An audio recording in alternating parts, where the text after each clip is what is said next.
नमस्कार दोस्तों, welcome back to our YouTube channel. आज की वीडियो में हम लोग पढ़ने जा रहे हैं कि लोग क्राइम क्यों करते हैं, लोग किसी का खून क्यों कर देते हैं, लोग किसी को लॉ वायलेट क्यों करते हैं। तो क्या लोग जन्म से ही क्रिमिनल पैदा होते हैं या फिर पैदा होने के बाद उनको समाज या किसी कारणवश उसका सर्कमस्टेंस उसको क्रिमिनल बना देता है। तो चलिए वीडियो में आगे बढ़ते हैं। आज की वीडियो में इन्हीं सब चीज़ों के बारे में हम लोग पढ़ने जा रहे हैं।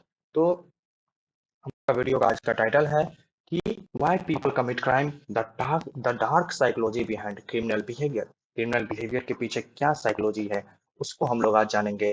तो इस जानने के क्रम में हम लोग तो ये जानेंगे कि क्या क्या कारण होता है, साइकोलॉजिकल कारण, बायोलॉजिकल कारण और सोशल कारण जानेंगे क्राइम का।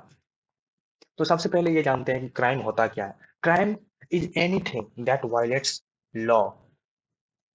क्राइम कोई भी वैसा चीज है जो कि किसी भी लॉ को वायलेट करता है। और crime is punishable bye legal system.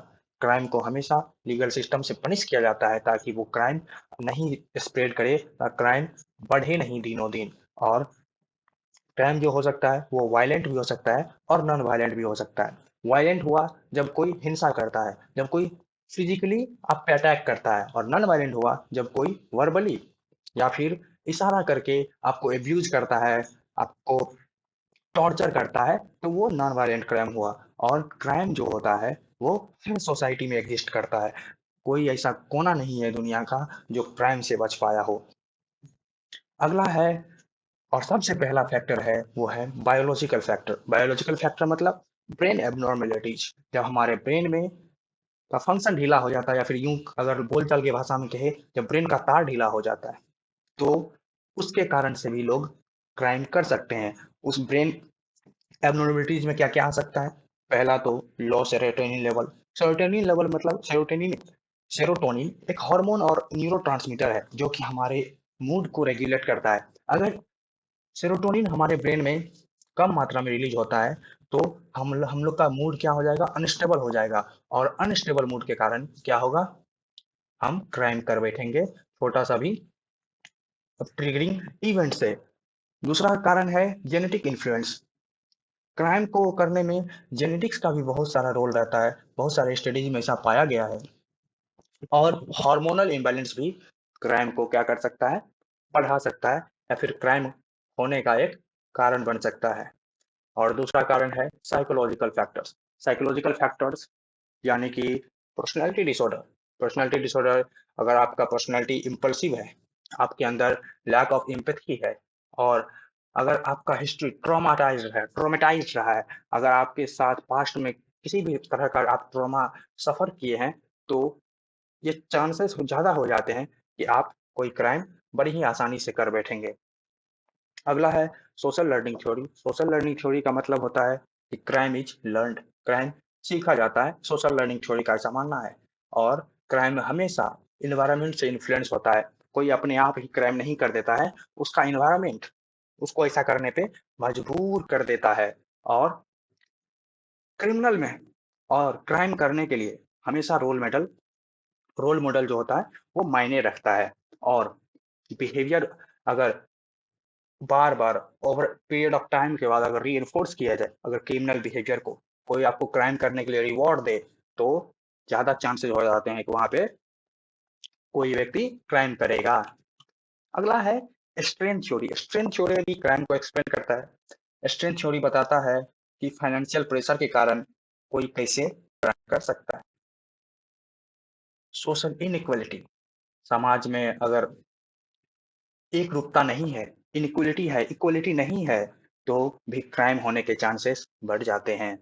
और अपॉर्चुनिटी से अगर आपको वंचित रखा जाता है, अगर आपको अवसर नहीं दिया जाता है, तो क्या होगा, तो वो भी क्राइम होने के चांसेस बढ़ जाते हैं। और फ्रस्ट्रेशन जो है वो भी एक क्राइम का छोटा मोटा कारण कभी कभी बन सकता है। कभी कभी आप फ्रस्ट्रेट होकर भी कुछ गलत कर बैठते हैं जो कि लॉ को, जो हमारे लीगल सिस्टम को वायलेट कर देता है।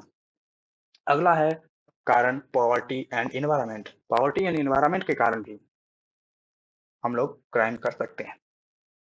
अगर आपका एनवायरनमेंट वैसे वैसा है जहाँ पे क्राइम बहुत ही कॉमन माना जाता है, बहुत ही हाई रेट है क्राइम क्राइम का वहाँ पे, अगर आपका नेबरहुड ही क्रिमिनल से भरा पड़ा है, तो क्राइम होने के चांसेस वहाँ पे बढ़ जाते हैं।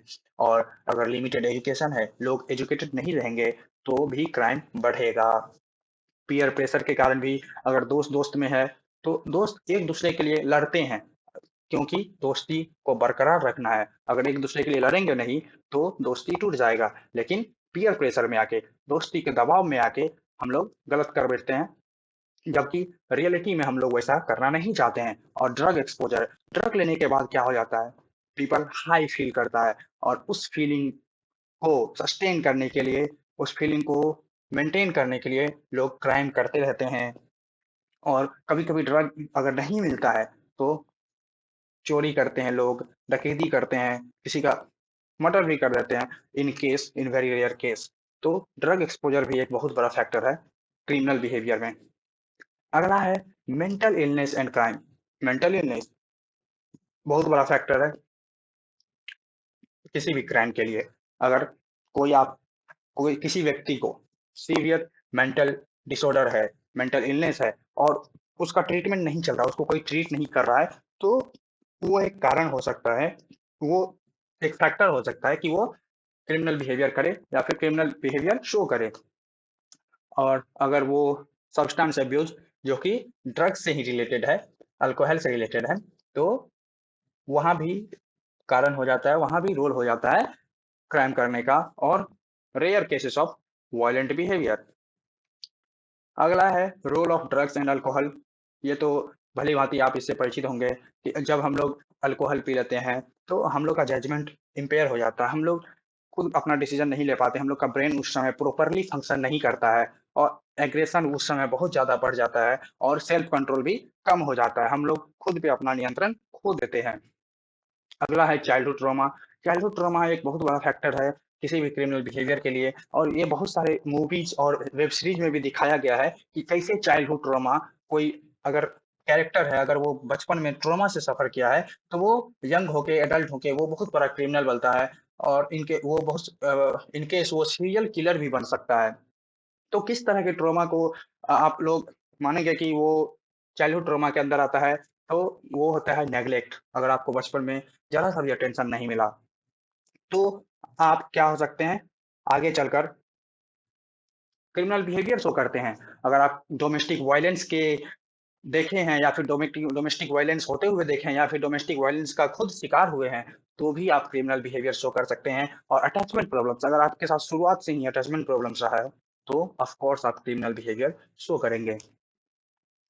अब सवाल ये उठता है कि क्रिमिनल्स पैदा होते हैं, यानी कि जन्म से ही वो क्रिमिनल होते हैं, या फिर वो जन्म होने के बाद वो क्रिमिनल बना दिए जाते हैं, या फिर बन जाते हैं। तो इसके लिए सब इस बात को, इस क्वेश्चन का आंसर सबसे अच्छा नेचर वर्सेस नर्चर डिबेट देता है।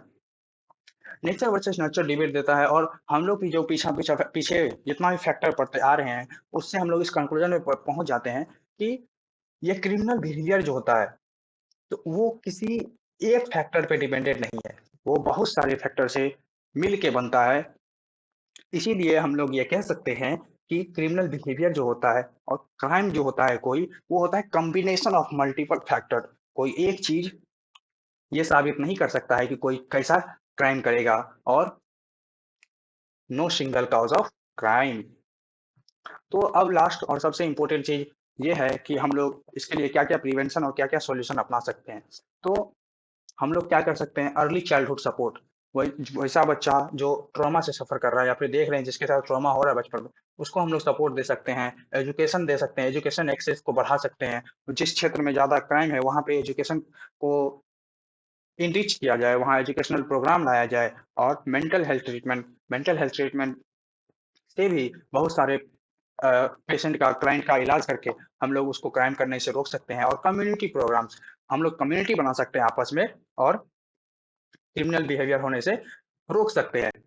और लास्ट कंक्लूजन यही निकलता है कि क्राइम हमेशा कॉम्प्लेक्स नहीं होता है, लेकिन क्राइम कॉम्प्लेक्स होता है, और हमेशा एविल नहीं होता है, हमेशा दर्दनाक नहीं होता है। कभी-कभी लोग मजबूरी में भी क्राइम करते हैं, और कभी-कभी लोगों के पास क्राइम करने के अलावा कोई ऑप्शन नहीं बचता है। तो सा आखिर में बात यही है कि जितना ज़्यादा अंडरस्टैंडिंग रहेगा, उतना ज़्यादा हम लोग क्राइम पे कंट्रोल पा सकते हैं। तो दोस्तों आज के वीडियो में इतना ही, मिलते हैं अगले वीडियो में, तब तक के लिए ध्यान रखिए अपना।